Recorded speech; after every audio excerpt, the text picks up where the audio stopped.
Well, I bought an ambulance.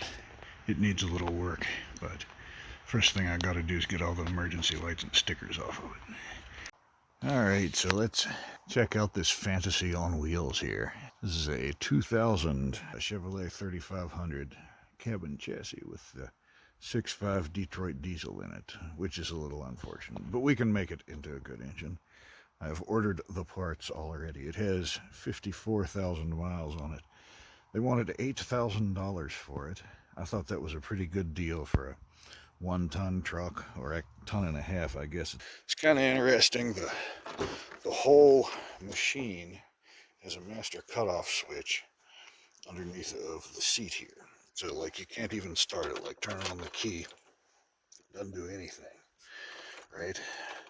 Until you turn on that master cutoff switch, and that turns on this contraption here that controls everything, and now the key works.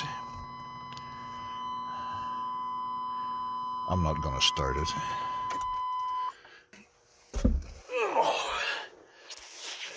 And this turns on everything right here. And then you've got all those like side lights you can turn on and off. The light bar. I can't get the siren to work right now. Maybe it has some kind of electrical problem. I know it has some other electrical problems, so it's hard to tell. Maybe the engine has to be running too. I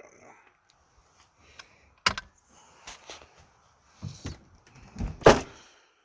And of course, like every GM that I've ever had, the hinge pins in the door are worn out.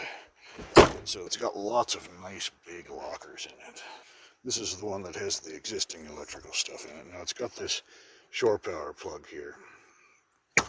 And there's something wrong with that.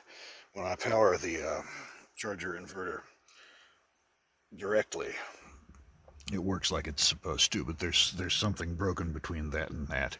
The power feed doesn't work right, and that's a vacuum pump for the suction that I've already torn out of the inside, and some of the other crap. I don't know.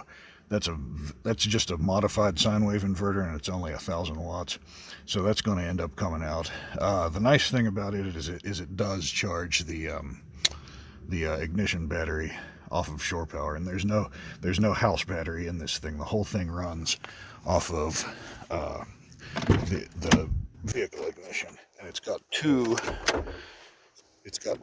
100 amp alternators. There's one, and there's the other one down there. So that's kind of interesting. And there's the cursed 6.5 Detroit turbo diesel. But I ordered a fluid damper, harmonic balancer, and a billet crank pulley, and a kit to relocate the injection pump driver and stuff like that. So, I think it'll be and got to replace some oil lines on the thing too. I think I can turn it into a bulletproof engine. It's never going to be a powerhouse. I'm not going to try to hop it up and, roll too much coal with it. But I think I can replace some of GM's questionable design decisions and make it into a good high mileage, reliable engine, which is what counts, right? It has two diesel fills, but it's only got one tank. The fillers are connected together and go to the tank. There's another nice big locker. Here's a smaller locker. And then this locker here was where the meds were supposed to go, and it's gigantic. And it also passes through to the inside. These are cabinets on the inside that you can access this stuff from, so that's kind of neat. And there's another locker up here that's only accessible from the inside. And they've all got lights when that unit inside is turned on and powering all of this stuff back here.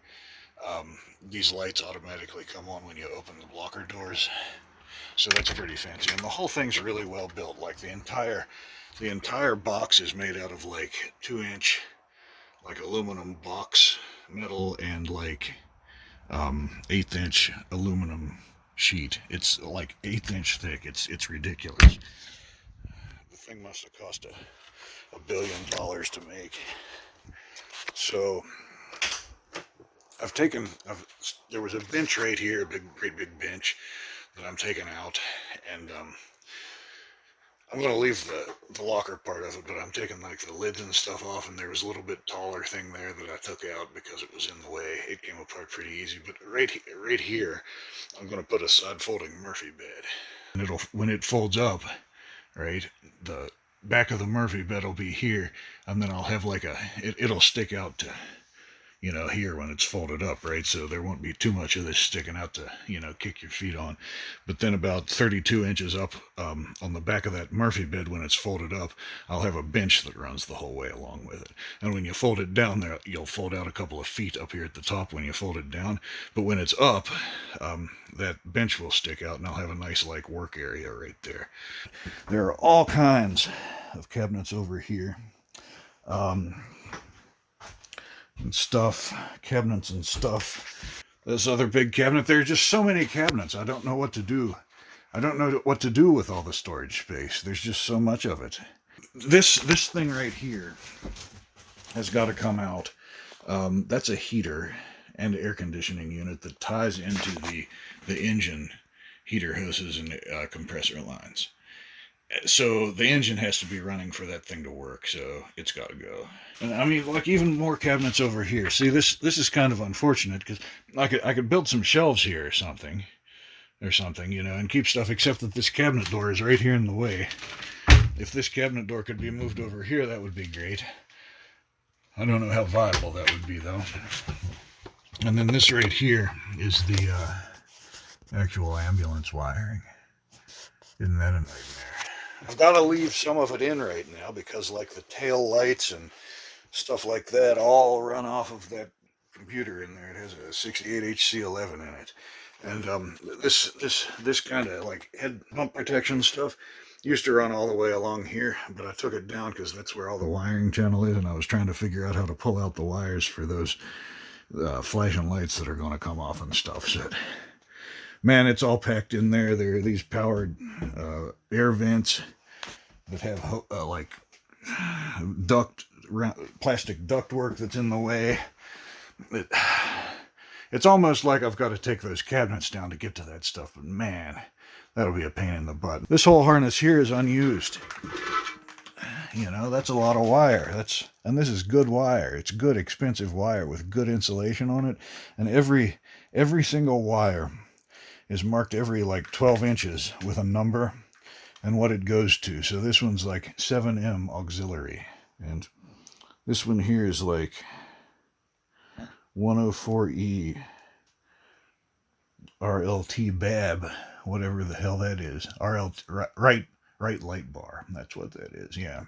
And stuff like that. So, I mean, it's just like, it must have cost $1 billion to build this thing when it was new. I'm going to take the ceiling down. I don't need all these lights. These are all, those are fluorescent. These are all halogen. That'll drain the hell out of the batteries. It's got these things for hanging IV bags from. And it had some grab bars that ran the whole way, most of the whole way, along both sides. And I kept hitting my head on them, so I took them out. But I'm going to take out all these lights and the fluorescent lights. And I think I'm just going to put like recess mount LED lights up in there and replace that white stuff with Luon, since it'll have a bunch of holes in it. And then there'll be less to hit my head on, because I go through here and I hit my head on these lights.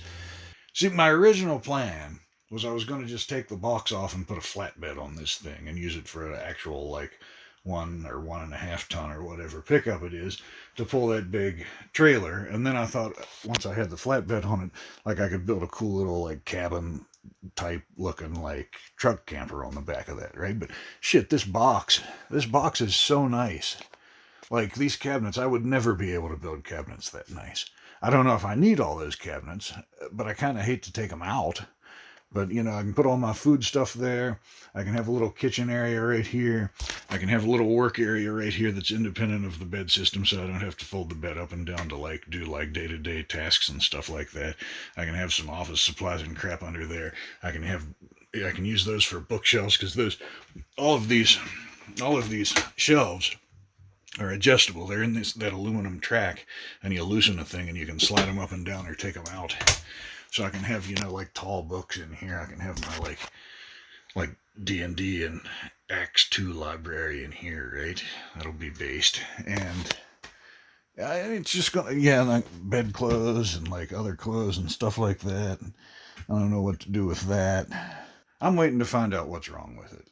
$8,000 for a truck like this seems really cheap. Low mileage? I mean, yeah, it's a 2000, but low mileage. Anyway, that is the ambulance. Hell yeah. Hell yeah. Ambulance.